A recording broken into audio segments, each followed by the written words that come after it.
Emma, could I ask you to take your seat, please?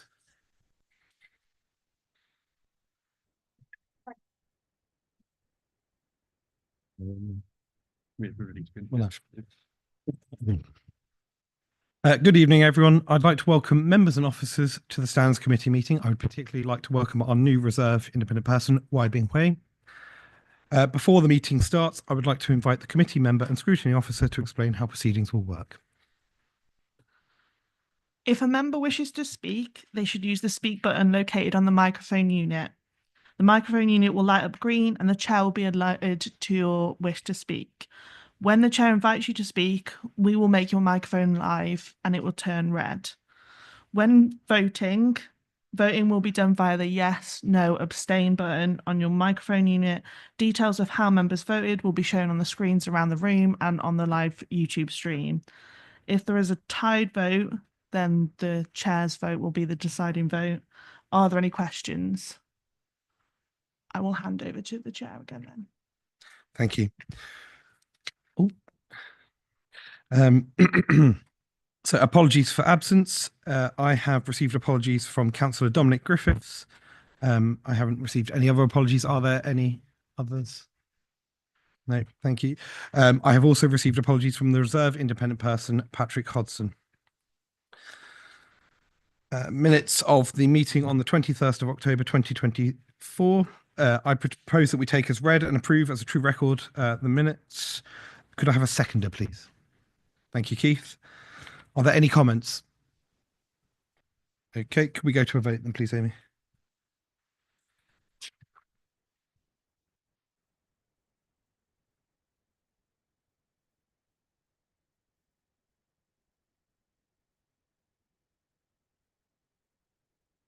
That's been carried. Thank you. Notification of other business. There has been no other business notified. Chair's announcements. In accordance with council policy, this meeting is being recorded. The recording will be available both on the council's YouTube channel as well as on the council's ModGov site alongside the documents from this meeting. Members are reminded to make declarations of interest before an item. The detailed reminder about this and speaking rights is set out under Chair's announcements on the agenda. For the purposes of clarification, 4.8.23a of the Constitution does not apply to this meeting. Therefore, a member may leave the room during the debate and consideration of that item and be able to vote. However, please be mindful of the business on the agenda and wherever possible, leave at an appropriate point in the proceedings. Public participation, there is none. Standards Matters report, I will pass over to Jeanette Thompson. Thank you, Chair and committee. As per normal practice, because this is a general report, I'll stop through the sort of sections and allow for any questions, noting that obviously I won't be able to comment on anything that is confidential. So starting off straight away is obviously our localised complaints. Last calendar year, so between January and December, we had 19 complaints. And those are summarised and obviously set out how those were dealt with in the table below 8.3. And for this year, there was documented at the time I loaded up the report, there was 2. I've recently received another one, so we are at 3. Any questions on those elements?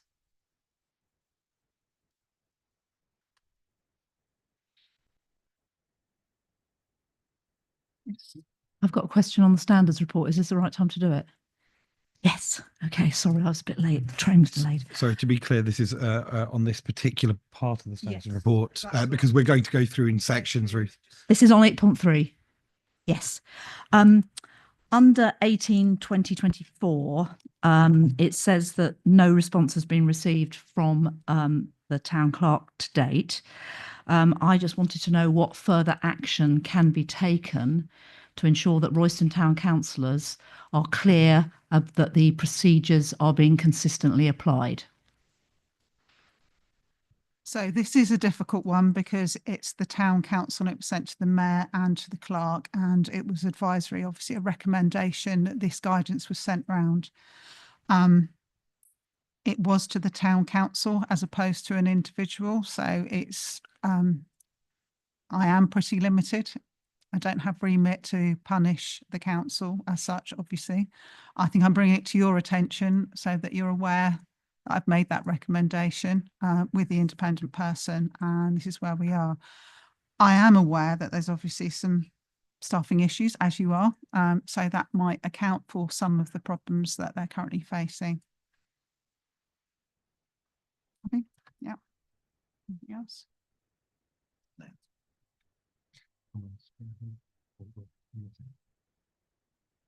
Complaints handling procedure. At the last meeting, we reported that that had been updated in June, and I was tasked by members to look at the sort of time limits of 3 months, and also looking at potential issues regarding constructive knowledge. Literally the very next day, the Deputy Prime Minister obviously announced that the whole regime was going to be reviewed. And of course, as dealt with slightly later on in this report, obviously we went to devolution, etc., and so forth. So for that reason, I think, you know, my recommendation, and certainly I haven't done any further work on this matter, is not to look at the complaints handling procedure and update it at this stage, because it will very much depend on what sort of regime is brought into force in future and how prescriptive it is. Obviously, if you're going to back to something where there was a standards board or something of that nature, you will get, you know, potentially with a model code, which is mandatory, and other supporting documents that will very much support and tell you and provide that guidance. So for that reason, I haven't done anything further at this particular stage in relation to the procedure. Are there any questions on that particular part of the report? No? Fantastic. Would you like to move on, please, Jeanette?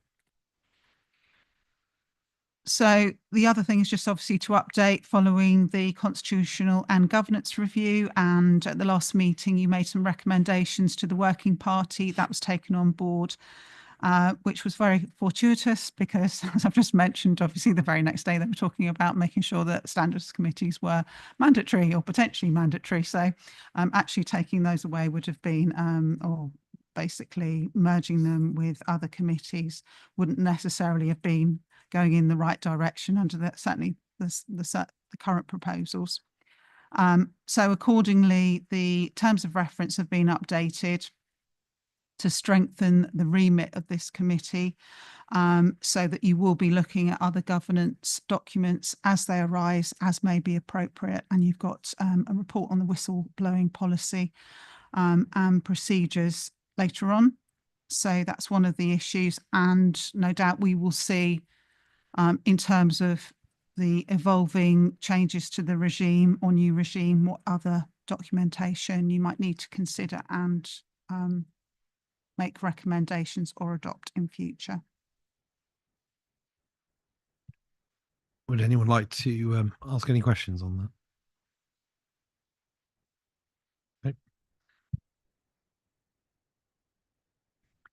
Yep.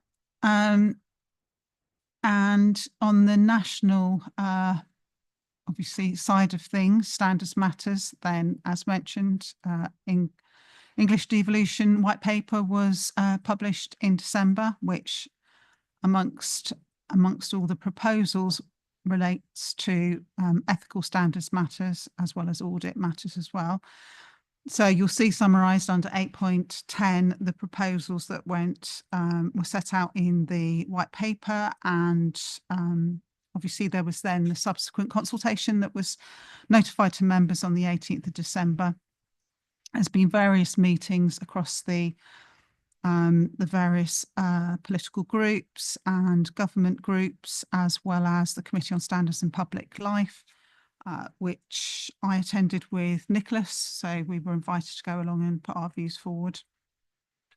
And obviously we'll now have to see how that pans out in terms of the future evolving regime. Are there any questions on that part of the report?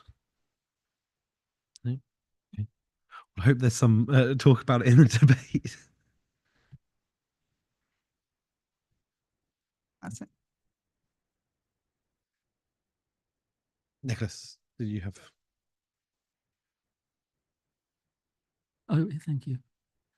Oh, for goodness sake, I'm sorry. Oh, okay, got it. Okay, it's fine. Yeah, no, just to endorse what Net is saying, certainly, I'm sure we've all responded to the consultation, and, the big headline grabber is what, in my view, the reinstatement of a national single code. And of all the things proposed, in my opinion, for what it's worth, I think that's a huge step in the right direction for two reasons.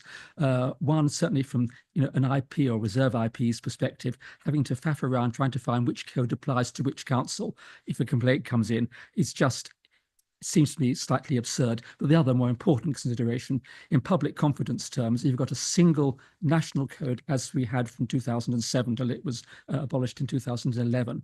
I think it's much better for the public to know there's a single code against which any member of any authority is being tested. And I think that's a huge, in my view, step in the right direction. Whether the government will do it, I mean, their intention is to do so, and I'd imagine they will, but we're not there yet. But I think that's a great, in my view, improvement. Thank you, Nicholas. I think, Tom, did you have a question? Yeah, please ask. I had one question, which originally was to ask whether the monitoring officer and independent person had in fact attended that committee on standards in public life, which the report says that you were invited to, but you've answered that already for me. Thank you. Also in 811, there's a sentence I can't understand, which says, Alistair, you might be able to answer this yourself. The chair of standards committee has indicated that he has been promoted through group. Thank you for picking that up. I was meant to say, sorry. There was a missing word, that it had been reported, that he'd reported it through to his group to encourage the consultation. Sorry, that word was left out. Yes. And I'd also reminded, I think, every member of this committee to put in as well on the consultation. Ruth, do you have a question? No, but just to add to that, as a group leader, I also encouraged all my group to respond. And I think I might have responded twice as a town councillor and district councillor. I'm not sure I should have done that. But anyway, I think I forgot I'd already done it. It's fine. We'll get you for a conflict of interest later. No, I'm sure that's not going to cause you any issue. Okay, if I don't have any more questions, then I will read out the recommendations that we've currently got. And I say currently just as an in case. So that the committee 2.1 notes the content of the report and makes any suggestions on future actions. And 2.2 notes the changes to the Standards Committee's local remit and potential changes in future following the publishing of the English Devolution White Paper. Could I have a proposer, please? Sean, thank you. Could I have a seconder? Ruth, you were... oh, no, Ian Albert was first. Happy to second, chair, reserve the right. Thank you. Sorry, my voice is slightly going. So we go to the debate. I'm hoping that we've got some stuff to talk about on the English devolution, but obviously also, as is put in here, that we note the content of the report and make suggestions. So if there are suggestions on future actions, please also bring those up in the debate so we can note those. Would anyone like to start us off?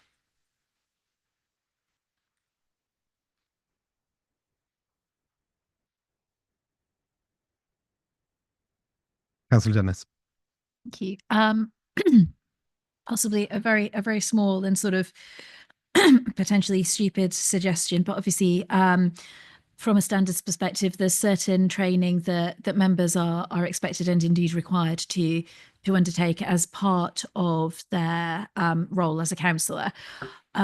Looking at this particular report, I can't see that we've sort of had a sort of anonymised update on whether or not, hang on, I've got a little tiny paragraph on at 8.5 around training, saying that all councillors have undertaken training, undertook training before the last meeting in October, but on the code of conduct specifically. But it might be beneficial just for the purposes of accountability and as that added check and balance to make sure that members are doing things like their data protection training, etc. If this committee had a report, an anonymised tracker of the numbers of members that are training compliant versus those that aren't.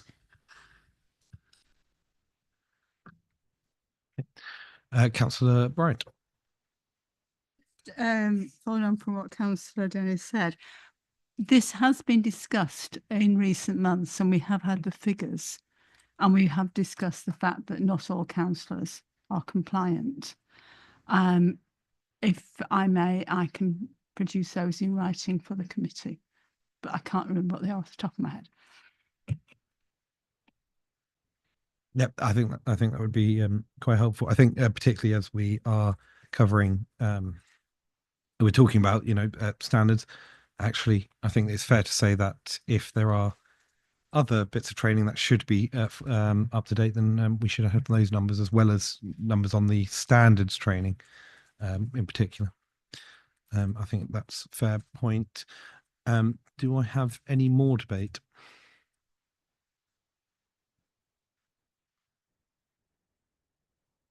Councillor Tyson. Well, I was just thinking that if the devolution programme continues and along the lines which we might expect it to, and that in the medium to longer term, we may not be here anymore. If there was a unitary situation, we'd probably or possibly be expecting parish councils to take on a more significant role in decision making. I'm maybe speculating a little bit, but I'm looking at this section 8.10 in the report and talking about the mandatory code of conduct, which presumably would then be applicable to all tiers of local government.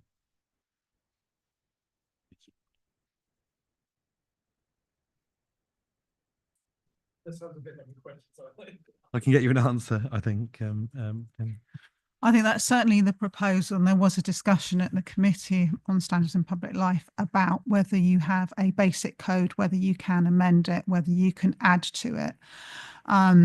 Now, we did have various representatives from organisations there. They seemed to be in favour of a mandatory code and didn't seem to want to have it any, if you like, a more basic form. But I know that historically, the parishes have found it a little difficult to have the same level of obligation on them, given they're voluntary and it's quite small, and the sorts of work that they do, being that they're often performing a lot more hands-on type activities within their parishes or towns, that it wasn't necessarily appropriate. I guess we'll just have to see. But yeah, there's lots of things going on, as you know, with the community governance review, potential more town councils. There will be a lot more to potentially sort of regulate and, of course, see how that pans out and whether they do, in fact, bring any further legislation through to support that sort of first tier of government. Does that kind of cover what you were saying, Tom? Yeah, brilliant. Councillor Brown.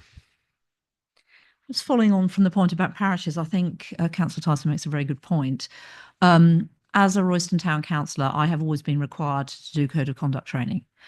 However, I have been exempt if I've done it at district. I don't have to do it twice, which obviously would be a nonsense to do the same thing twice, particularly as Royston Town Council has adopted the same code as North Herts. And of course, if we have a national code, it will be the same everywhere. I personally think it's maybe even more important that parish and town councillors do it, because most of our complaints seem to come from parish councils. And certainly bad behaviour that I've experienced has been largely through town council, not district. So we all know about Jackie Weaver, don't we? So I would argue that it's as important. I mean, it's important for everyone. We need to uphold very high standards. We should all be working to the Nolan principles. And I think my personal view is that if we go to unitaries, the legislation around parish and town councils needs strengthening. But as I say, I've always been expected to complete the Code of Conduct training at Royston Town Council. Not sure whether all the parishes do that or not, because I don't have experience of that, but Tom's shaking his head. Thank you, Ruth. I'm actually going to ask, because of the points that you both have made, whether either of our parish councillors would like to speak to this point, because I think obviously this is directly affecting if you did want to. It's absolutely fine if you don't. I just thought it might be an idea if you do want to. Thank you. Martin Griffin, if any of you know me. I'm Gravely Parish Council. I think I'm the only member of our council that's done the training that I'm aware of. Current members, because we've lost a couple recently. I found it useful, and I can't say any other reason than that. We have to follow the same code of conduct virtually, so why wouldn't we want to be trained? That's it. Would you agree, Ruth? So in St Hippolyts, I think it fell into, so I'm from St Hippolyts Parish Council, it fell into the same area that you've previously mentioned, that the parish councillors felt that the overall code of conduct was very onerous. So in the end, they didn't take that up. So I just feel that something's going to have to be tailored for parish councillors, because I do agree that they're in a very difficult position sometimes. Parish councillors, because they are in the community, they might say something in the pub. You know, it's a difficult situation. So I just think that if there is changes in devolution, then we'll have to look at how parish councils, you know, deal with it. Funny enough, I was just about to ask if you would like to speak on this, Nicholas. Yeah, we had at the CSPL meeting Jeanette and I were at, one of the aspects of discussion was whether parishes or any authority could have the right to amend or add bits to the code. And there was some interest in it. My own view, for what it's worth, is I think that is a bad idea, because the point I made at the meeting is that decent behavior is universal. You know, you behave in an appropriate way, irrespective of the nature of the authority that you're on. Some bits plainly wouldn't apply to parishes, and I can see that, but that wouldn't be a reason for adjusting the code.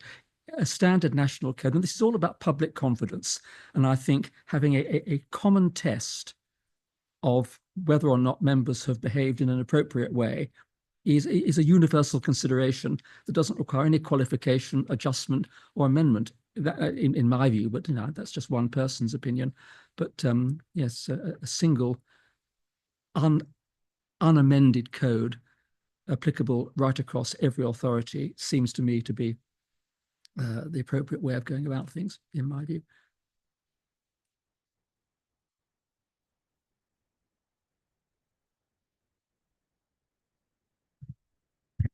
I don't have any further requests in the immediate, but I do need to ask Councillor Dennis, was that you proposing a new recommendation, i.e. forgive me for this, bring future member training figures on other training, data protection, safeguarding, and put those in the standards matters reports for the future? If you want it as a proposed additional recommendation, then I'm happy to propose that. Or alternatively, if it's something that can just be done as part of the normal reporting, whichever's most convenient. We're happy to take it as a recommendation, and Okay. I think Councillor Bryant might want to second it. Councillor Dennis said, I think it's really important that this information is in the public domain. Okay, so you're proposing and seconding. Could I have the original proposer? Would you be happy to take it on? And I wasn't the original proposer. No, I was looking. Yeah, sorry, I was looking. And the original second, you. Can I just ask a question? Yes. We're talking about mandatory training here, reporting on mandatory training, not all the training, presumably. So like the GDPR and the safeguarding and the code of conduct. Is that correct? I'm happy to support that. Off the Absolutely. top of my head, those are the Those are two two. that you have to do. Yeah. Yeah. Yes. Okay. Yeah. Is it mandatory? Sorry, I know the technicalities and the formalities. Yes, I think that's the purpose and the spirit of the recommendation, just to add in that additional layer of accountability and to support officers and group leaders in ensuring that all members are doing the training, just to make it extra clear and extra important that this really does matter. Val, if you just want to nod your head, like if you agree or whether you want to, you know, but you can speak on it if you want to. There is a trend of the councillors who do training and do not do training. And it's something that we are chasing up. So I'm just nodding my head. Okay, thank you. Sorry, and Keith, you were the original second. Sorry, who was?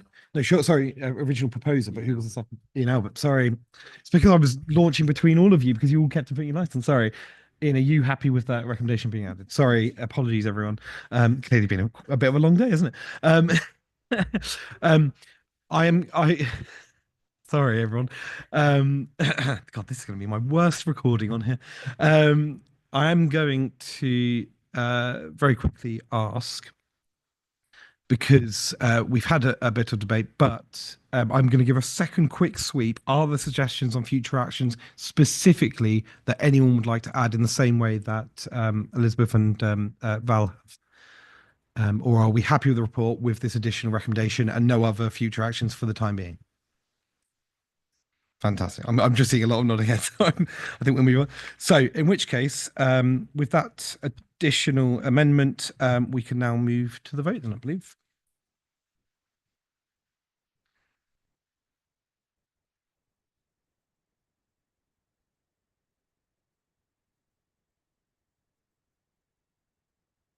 That's been carried unanimously.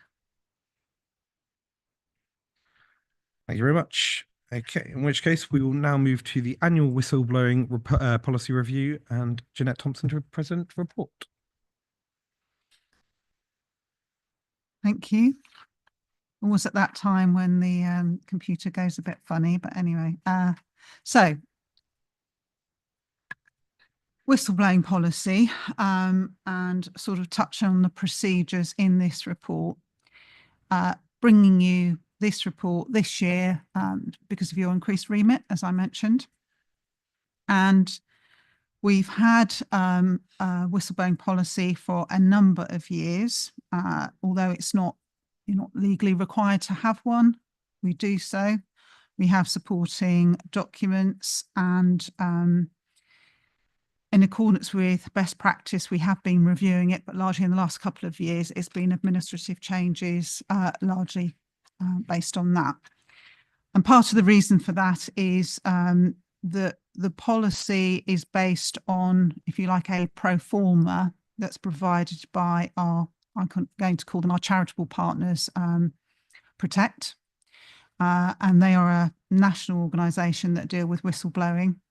And although their template is also quite corporate, so it's not necessarily specific to a local government, so it doesn't perfectly fit our needs, it certainly gives us a good starting point to base our arrangements around. So as part of that, obviously, I've circulated, this round internally to sort of leadership colleagues to see whether they've got any suggested amendments. There's some minor ones in there. But also to pick up on comments from them and also from the assessment that you'll see that I did with their sort of benchmarking exercise on Protect.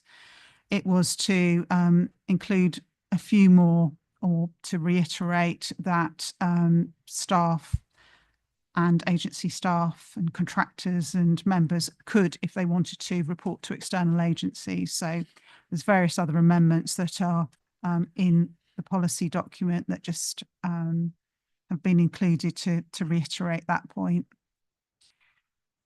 Now, as I mentioned, as part of that benchmarking exercise, again, it's not a perfect tool to use because some of those are about corporate arrangements, larger organisations than ourselves, but the self-assessment identified that largely the governance, very good, the operations, good, but the engagement with staff was, I suppose, frankly, poor. I'm going to be honest about it, 36%. And that's probably because it's me and a deputy that have to push the information out, and there's an awful lot of stuff that goes out there. So we do, as part of the annual review, I will normally do something, obviously, for the staffing magazine. There'll be some information that is pushed out, just highlighting that. We refresh the sort of posters that we have on each floors to highlight this. And that is essentially as much as that we have done in the past, but clearly we need to do a little bit more, and that includes certainly training, thinking about training of the sort of senior management staff on responsibilities. And so I have been in discussions with Protect on that and had some quotes, and I've liaised with the managing director and the service director for resources, just looking at that. And so after this meeting, I'll be taking both this report, the policy as updated or with additional amendments, and the proposals about how we're going to roll that out. So potentially looking at having some named champions within the areas would be an improvement, and perhaps just pushing out some more information to staff, just making sure that they are comfortable making reports and who they can go to.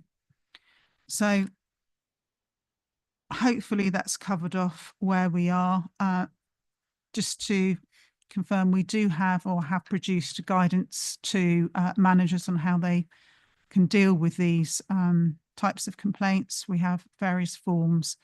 And as indicated, although this hasn't come to you as a committee before, we do report any concerns that are raised with me through the annual governance arrangements anyway. So it is reported in an anonymised fashion that way. And if there are actions out of that, as I've mentioned in this report, we have didn't have one last year, but we did have one the year before, which I wasn't able to take much further in terms of the inquiries that were made with the organisation concerned.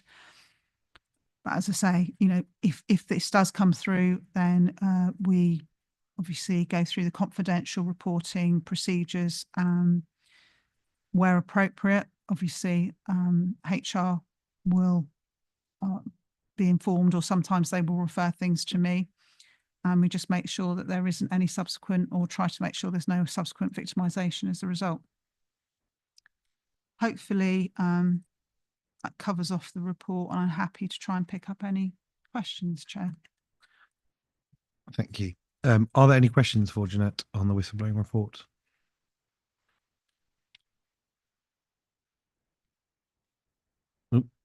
Councillor Bray. Thank you, Chair.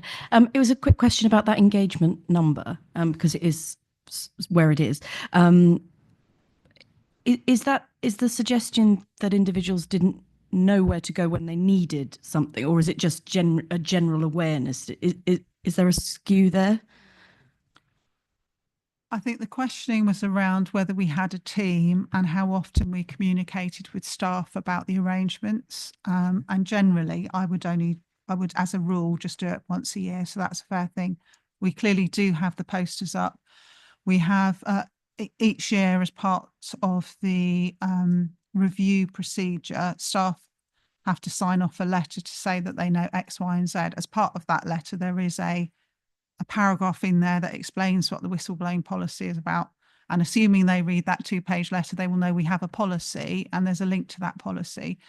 So it's not that we don't do it, but it's perhaps the level or the sort of the type of engagement that I have been undertaking that is lacking.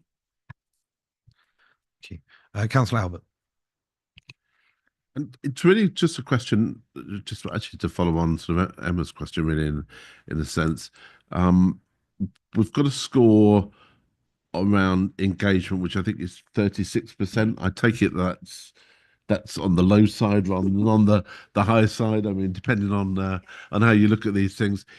I guess the question now I have is to understand whether you think that, and there's quite a little bit of discussion in the report about engagement arrangements, whether any of those things whilst they are clearly more operational in its way, but whether some of those comments there could have been used into strengthening the policy itself.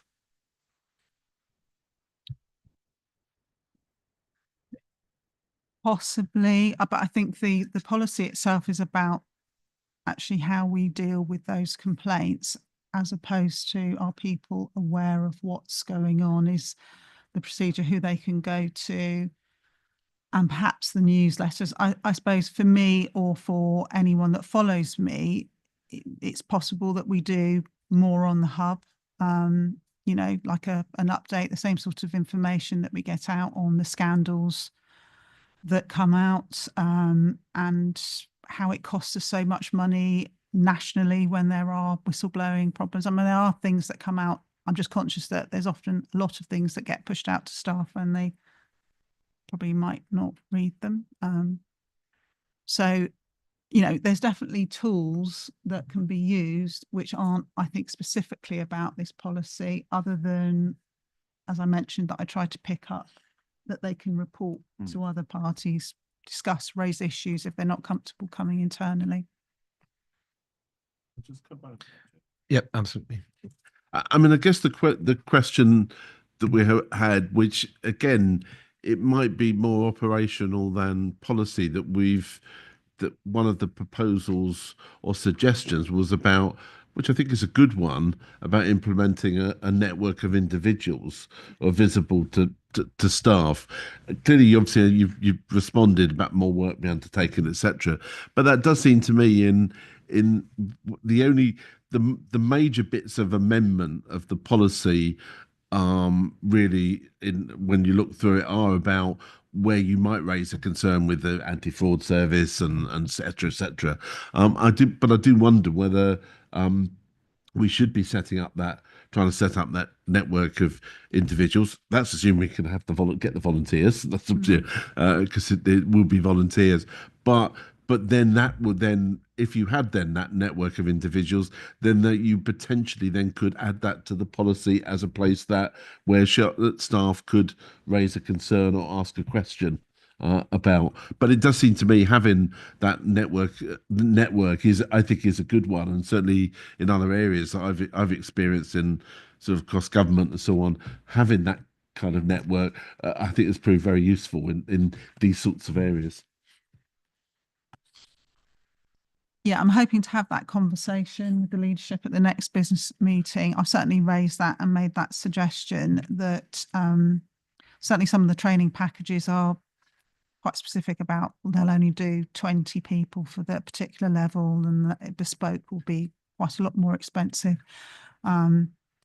And it's whether we can have discussions around having that sort of up to 20, including the management, you know, obviously the senior management team and some champions, would be, in my opinion, a good way of starting to roll that out.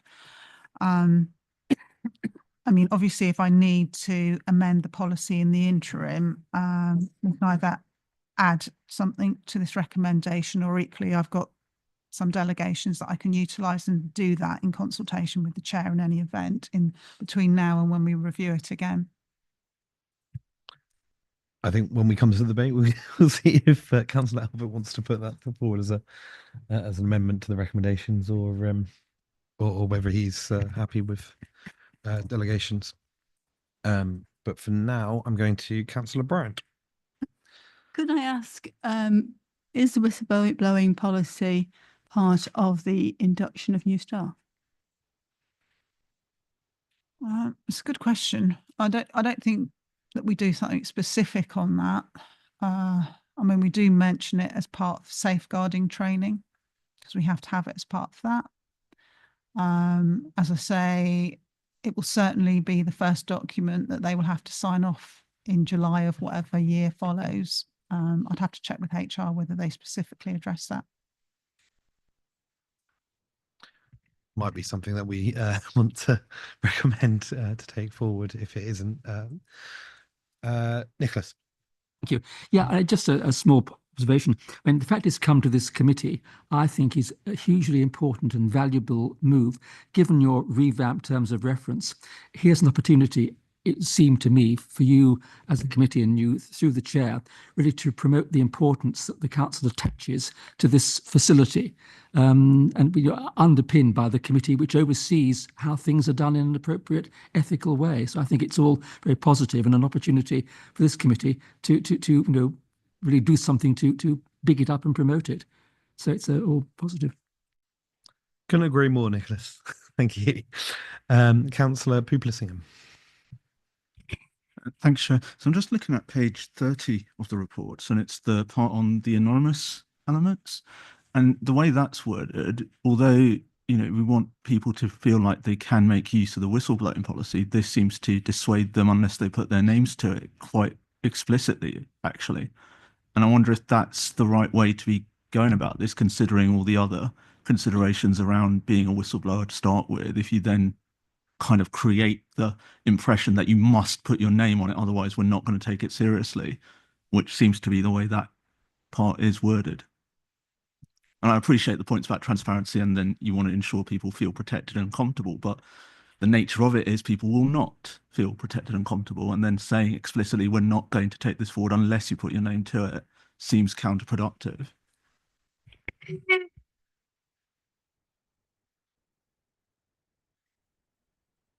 I suppose it's always a difficulty when you've got to investigate something and someone puts forward an anonymous complaint, especially if you need to query anything about that. It's fair to say that on the whistleblowing side of that, that has not been the case of the ones that I have received since I've been at the authority. And if it's something that we can look at independently of that particular witness, then of course we will. But I think we need to have something in there that just encourages them to make a report. I see what you're saying. I mean, we could look at the wording, but it's, yeah, it makes it a little bit difficult. And equally, they wouldn't necessarily get the protection which is afforded under the legislation if we don't actually know who they are, if they are an employee. So it's one of those catch-22s in that sort of circumstance. So we don't know who's complaining, and then later on they do feel that they've been victimised, then that's sort of going to cause a problem. Thank you. Just to say, perhaps there is something to do with the wording is that is being picked up there, because as it was sort of highlighted by VJ, I can see that there is a slight bit there that might suggest. So that might perhaps be something to bring up. I know this is kind of weird because we're having a lot of questions that are bringing up really good recommendations that can be taken, that can be amended onto this. So when we come back to the debate, please remember these, and then we can add those as directions if people wish. So now I've got Councillor Prendergast. Thank you, Chair. Yeah, firstly, just to say it's a really well written policy. It's quite easy to follow and understand. So thank you for that. I agree with that point though around anonymity and the reporting side of it. And I think one way around it is to make it a little bit easier for people to report whistleblowing. So what I mean by that is I've had a look through, and I may have missed it, apologies if I have, but it seems like it's talked directly to this person, emailed directly that person. Where I've worked previously, there was a generic form where you could raise whistleblowing concerns, because with the best will in the world, there will be people who are willing to put their name to it, but there's often people that aren't for very legitimate reasons. So I think having some sort of easier way of doing that would probably help in that respect.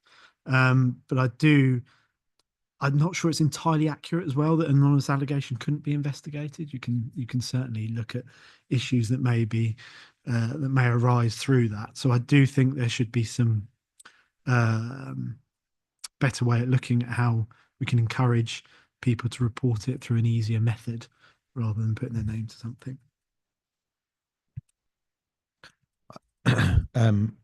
Did you want to come on that? Could I just say, I think that seems strongly supportive of VJ's and Ian's as a combination factor behind it. But I'll let Jeanette. Yeah, Well, obviously you'll have your interpretation of that, but I don't take that to actually say that we wouldn't investigate it. I just that, obviously it will be difficult for us to look into the matter. That's all it is. I mean, it doesn't say there that we won't. I mean, we can soften the wording around that, but there's no intention to say an absolute no to doing it. It's just to encourage them to come forward so that we have that contact, because the other side to that is actually letting them know that what we're going to do about it, how we've addressed it. I mean, yes, I can anonymously report through the process or in an AGS in a very sort of sanitized version, what we've done, but actually that's it. Or to you, it's going to be very, very basic. Do you have a follow-up question, Sean? Just to clarify my point, really, it was about, I understand the issues with if somebody reports it anonymously, absolutely, and the difficulties around that. I think my main point was about allowing that opportunity more easily for people. That's the main point around it and how you do that. And it can be as easy as a generic form where people can report things. And of course, there's always going to be that difficulty. There should be some encouragement for people to be able to raise their name to something like that, of course. But with the best will and well, that's not always going to be the case. So making it easier in the round is a good way forward.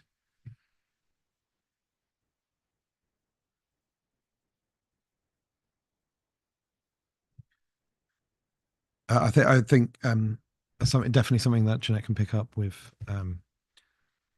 Protect, who obviously have helped on this. But I think hold on to that point because, as I say, what we're getting is a lot of really good recommendations here that we might be able to amend onto this as people see fit. Councillor Dennis. Thank you. And I wasn't going to raise it, but I agree with Sean on this, and I think that there are models out there perhaps that Protect will be able to advise on. Especially, I'm thinking of in financial services sector, for example.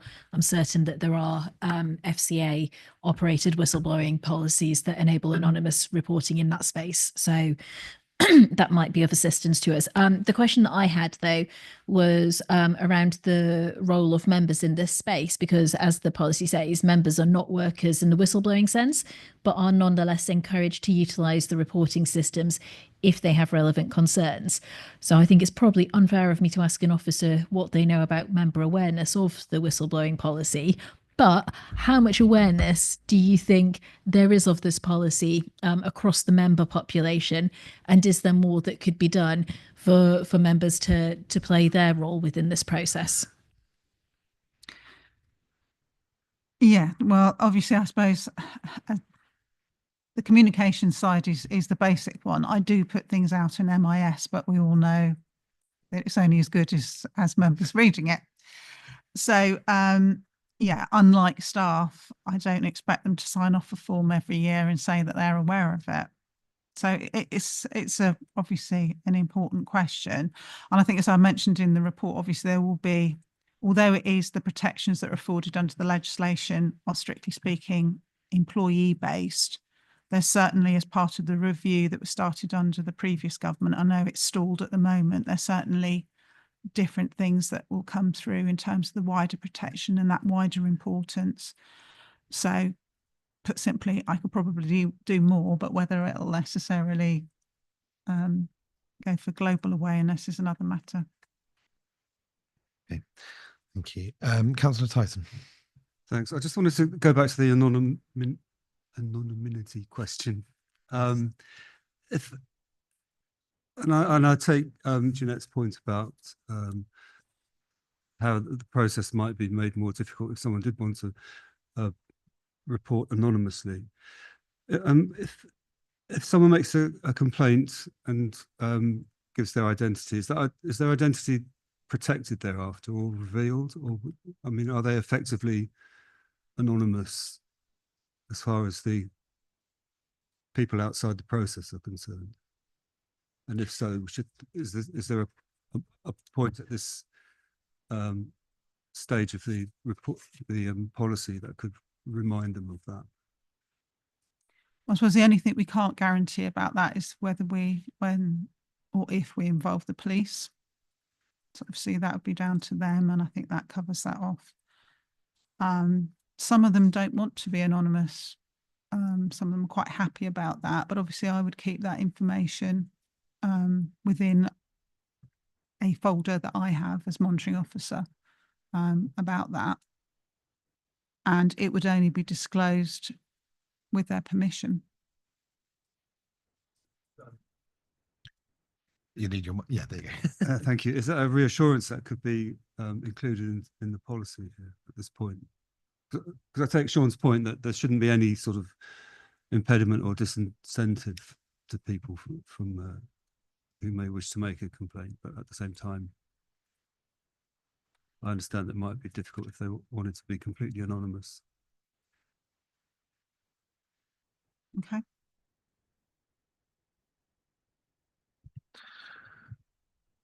Jared's going to take that, just in case you didn't hear that. Councillor Bryant. Can I ask a question of James?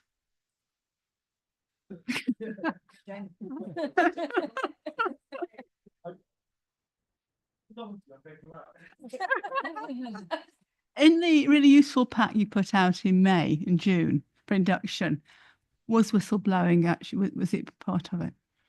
I've actually just looked at that and no, it wasn't included in there. Something that we can easily do.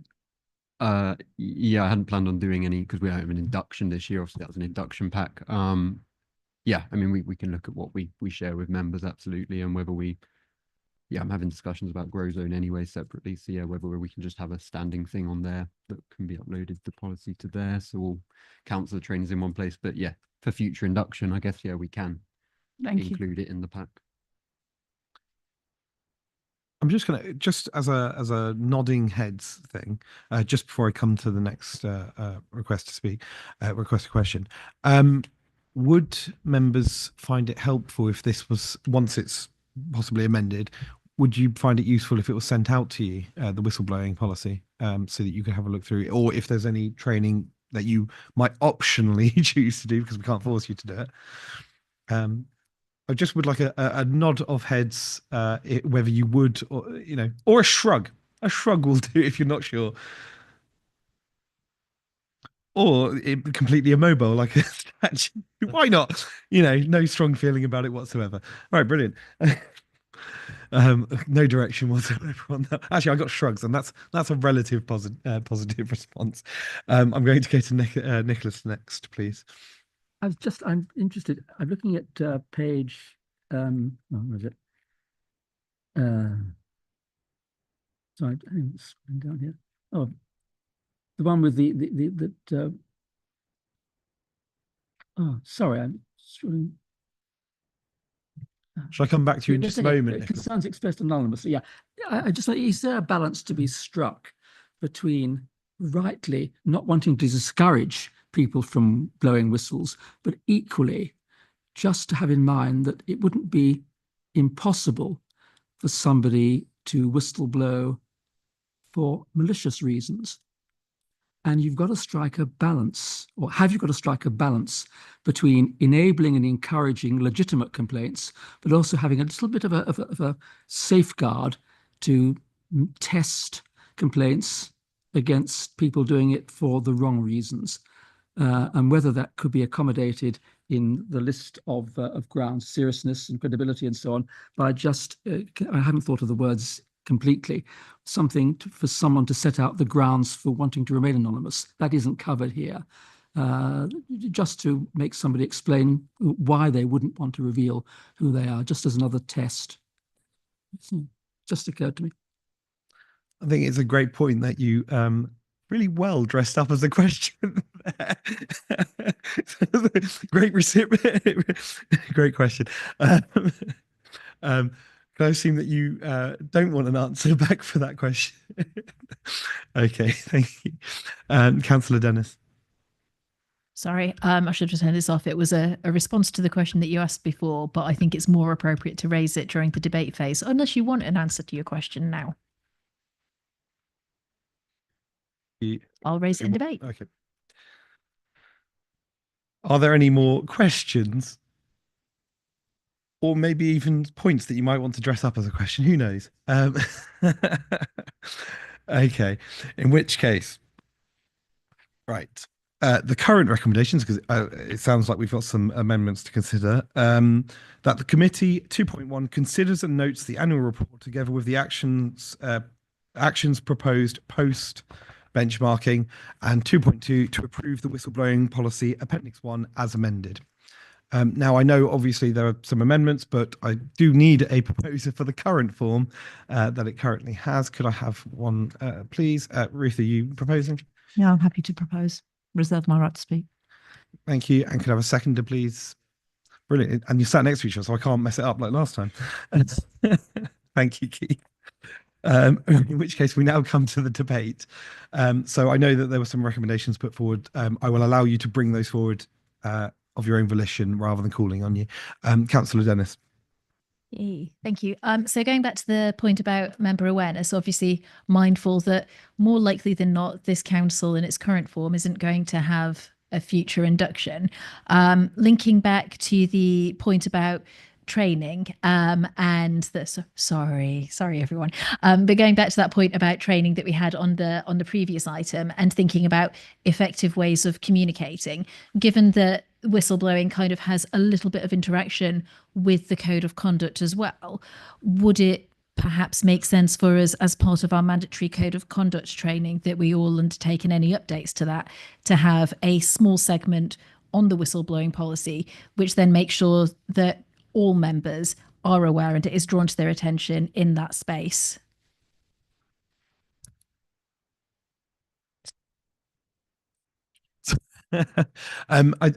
Did you also have another proposal for this one? Sorry, sorry. Jeanette was scribbling and I was relying on being able to look to the side at her scribble. Did Councillor Dunn? Not from that. Okay. Yep, you can absolutely bring that forward as a proposed amendment. Is there a seconder for that proposed amendment? Ruth?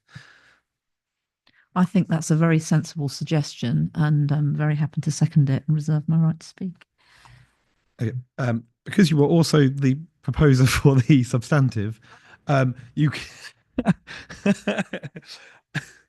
yeah, I was going to say, would you like to accept it? Yes, sorry, I'd thank you, Keith. I will accept the amendment. I think Gosh, it's wasn't that a good idea. superbly easy? It ensures that all members will actually be aware that we have a whistleblowing policy, if nothing else. That's a great idea. Okay, brilliant. I don't have any further requests to speak, but I did have some proposed amendments, I think, that people were still bringing forward. Am I wrong in saying that? I'm happy to pick up the ones that you said about making the wording around anonymous a bit sort of more encouraging, and also to look at having a form that we can use, and whether we can integrate that as part of a reporting mechanism IT-wise, and that would be the better way to do it, I think. But just take those as action. Yeah, I will take that away and obviously take that in consideration. And forgive me, but were you proposing an amendment to have champions, or was that an action that was? Yeah. I think it's more of an action. I don't think we need to change. In reflecting on Jeanette's answer, I don't think we need to change the policy now. But if we could take away as an action, perhaps to report back after you've had your conversations with the leadership team and sort of think about what the progress we might be able to make in setting up the networks and so on. Perhaps we could just report back on the thinking on that. But that would be my proposal. Okay, thank you, and much appreciated. Was there any others that I am missing on here? I don't think so. Obviously, there was actions in relation to looking at staff induction or queries for me to actually check that out. Obviously, you've checked on the member induction and improving communications with members as well, which is not just about obviously the code of conduct training, but yeah. Brilliant, thank you. In which case we can go back to the debate. The debate. Councillor Brown. I thought Nicholas made a very good suggestion about adding a fourth point in under anonymous allegations regarding the potential for a malicious allegation. I feel quite conflicted about the anonymity issue. I hear what my colleagues say about people needing reassurance. Also, Councillor Tyson said about it's not as if somebody was the name's going to go out widely. It's going to be kept within a small group of people. Having said that, it's possible that whoever's reporting it may feel that they can't trust those people. So there could be an issue. But I welcome the whistleblowing policy, and I note that it's not a legal requirement. I think it's very good that we are debating it and that we have one. I think we've all heard of so many cases where whistleblowers have really been victimised. And I suppose the overarching objective we need to remember of this policy is to give people confidence to raise issues. That's what we want to happen, isn't it? People need to be, all staff and members need to be confident that if they raise an issue, it will not backfire on them. It will not adversely affect their role, their promotion, their work life, how they feel, that it, and certainly I'm sure many of us here have probably experienced situations where you can have a whistleblowing policy, but sometimes still that happens. And so I think it's really important that it is robust, and that particularly that it gives staff reassurance and confidence to raise issues, because we want to be a learning council. We want to grow and improve. And if we don't create an environment and a culture where people can raise issues and feel confident doing that, and that it's not going to adversely affect their position, their role, their promotion prospects, etc., their relationships with other employees, then it's going to be hard for them to raise those issues. So as I say, I'm a bit conflicted about the anonymity, but I do think we should add in that fourth one. So I'm going to propose that we add that fourth one. I think I might have a seconder here that Nicholas suggested. And I don't disagree with having a more generalized online form, because in a sense, if you had a lot of people saying the same thing on an anonymized form, that might also raise an issue, mightn't it? Thank you. Thank you. Could I just check, sorry, what's the exact wording that you like to Can I revert to Nicholas for the exact wording, please? What is that? And you don't have to do this one as a question, Nick. You can actually say this straight. It's just something I just have in mind what we have for the committee handling process, where there's a modest test for the person who wants to remain anonymous to explain the grounds for doing so. That's all it is. So I'm looking at, I found it again. So it would include just an initial draft, an explanation of the grounds for seeking anonymity, or so, I mean, I can have a conversation with Jeanette afterwards or something on the future, but it's just something like that, just a light test, basically. Ruth, would you be happy with the spirit of that? But the exact wording to be delegated to the monitoring officer. Yeah, yes, happy to delegate the exact wording. Thank you. Just thought that might be easy for you. Could I have a second if that is? In which case you're just you're just adopting that in. Councillor Murray. Thank you, Chair. Just a point to clarify. So can I just make sure I understood that we're removing the bit, or proposing that we remove the bit that says concerns expressed anonymously are much less powerful? Because whilst that might be true, I think that's, and I think that goes to your point, was that is really dissuasive, that just those 4 words alone, concerns expressed anonymously will be considered at the discretion of the monitoring officer. I think it says what you need to say without saying to somebody it probably won't come to anything, which is what that sounds like, I think. That hasn't actually been proposed as an amendment to say that. Yeah. So what exactly? So I think if we can take it, concerns expressed anonymously will be considered. So strike are much less powerful, but.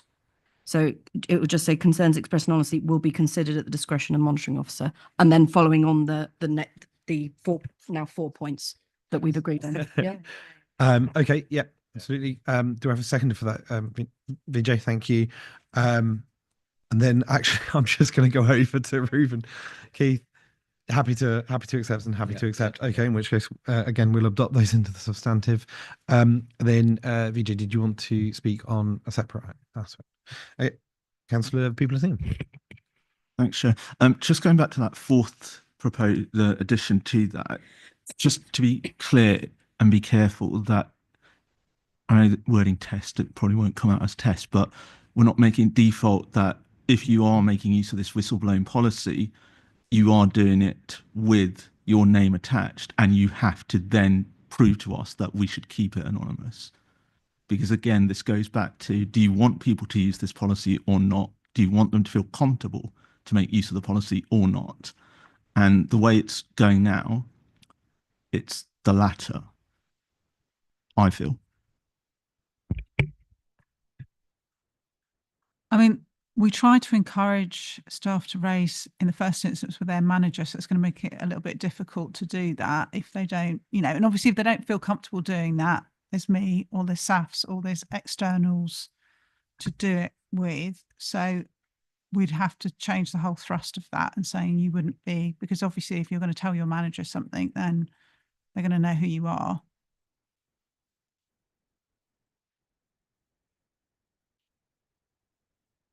Vijay, did you want to come back on that? That's a problem then, surely.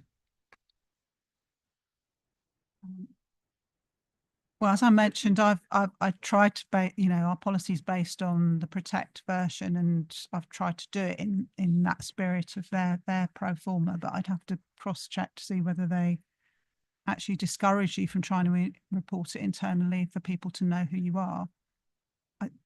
It's going to be a little bit difficult to manage if that's what we're. So sorry, Vijay, can I just clarify? So you're saying with the additional aspect that a test to explain. I'm really sorry. Oh, sorry, is that the default seems to be right now that if you want to make use of this policy, as I understand it, you must put your name to it. No, but potentially, if you are want encouraged to report things through to your manager, if you can, and if you're not comfortable, and obviously they will know who you are. And if you don't want to do that, then there's obviously mechanisms you can do it outside of that. So I suppose implied in that is that there will be an identification process, because we try to keep that so it can be dealt with as soon as possible. And that approach, for our policy, is consistent with, as I say, the modelling that the template that we've used from Protect now. Obviously, if we're not going to be doing that, then we're looking essentially at quite a different policy. And I think with Councillor Rowe's amendment, it's concerns expressed anonymously will be considered at the discretion of the monitoring officer. It's still a line in there, because obviously now the are much less powerful, but has been taken out. Does that go some way towards us? Okay.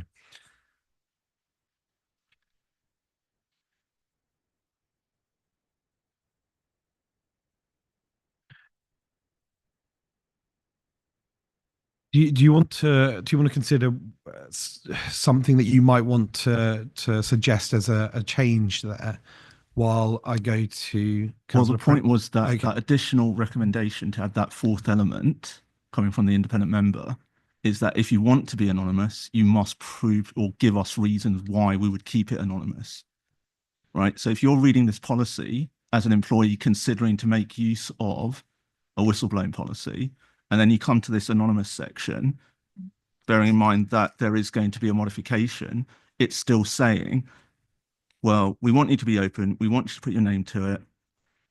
The less powerful bit's gone. It will be considered, but, and that's the thing that I will take away from that policy. We'll consider it, but maybe not as much. And if there's an additional element now saying, if you do want to be anonymous, tell us why, and we will decide whether you get to be anonymous or not. So the implication by default is that it is a named process. And we're confusing, I think, a little bit what normal HR policies are. And if you've got an issue at work, you can go to your line manager. Vis-a-vis what a whistleblowing policy is because it's inherently something you cannot just deal with through the internal channels as given because of the nature of it. If you give me one moment and I'll come to you. So with Councillor Rowe's amendment, which was accepted, it removes the "are much less powerful but." So it then brings it to the discretion of the monitoring officer. Then the fourth test is added to the end of this bit. For the discretion, the factors to be taken into account would include the seriousness of the issues raised, the credibility of the concern, and the likely now it would be the likelihood of confirming the allegation from other sources. And I'm sorry, I can't quite read. Explain. And explain as to why you feel you should be anonymous. Although obviously the wording, and obviously that was adopted into the substantive motion by the proposers and seconders. So we can't. Well, yeah. So it makes it slightly more difficult to.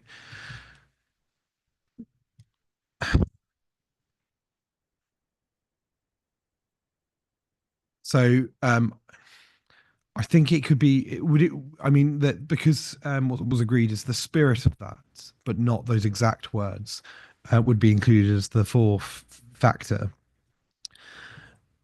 Would it be a suggestion that what we could do is soften that a bit more?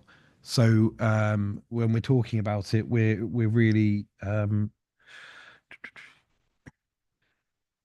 that would be a consideration, not a test. A consideration would be why you feel that you should be anonymous.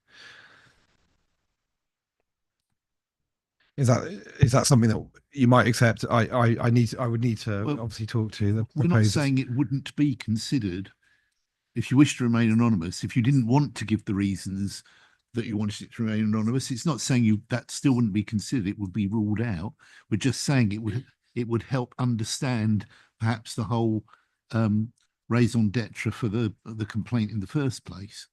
So it's just adding to the case. It's not saying you would not. If you don't give us the reason you want to be anonymous, we're not going to consider it. Yeah. So okay, I think since it's the spirit of the thing, there could be a suggestion that perhaps it's softened enough so it's an understanding of why you wish to remain anonymous, something like that. That's something that's agreed in terms of the spirit of the aspect. If people are happy with that, and I see nodding from the proposer and seconder, then we'll take that as the direction for that, which means that it's softened enough that we're not discouraging people if they feel that they should remain anonymous for their own reasons, and they're perfectly entitled to. Sorry about that. I think it's good though that we've got to a point where I think we can be comfortable moving forward with that. Councillor Prendergast. I feel like I'm adding to this now. I do think we need to be careful not to get bogged down into the minutiae of it. I do think there is a valid argument to say that perhaps paragraph 3 could be softened a little bit if you want to, arguably. For example, instead of "it will be," "it may be different," just little words. I mean, it can be softened, but what Nicholas said is a perfectly reasonable suggestion in my view. Yes, paragraph 3 can be softened to make it seem like it is more inclusive and open and transparent. But also, this goes back to the generic form. It can be as simple as having a form saying, "Do you wish to report this anonymously? If so, please briefly explain why," and then just go down like that. It doesn't have to be overcomplicated. Yeah. No, that's fair. Thank you, Sean. Are there, at the risk of anything else, is there any other requests for debate before we go to the vote? No. In which case, could we please go to the vote, Amy?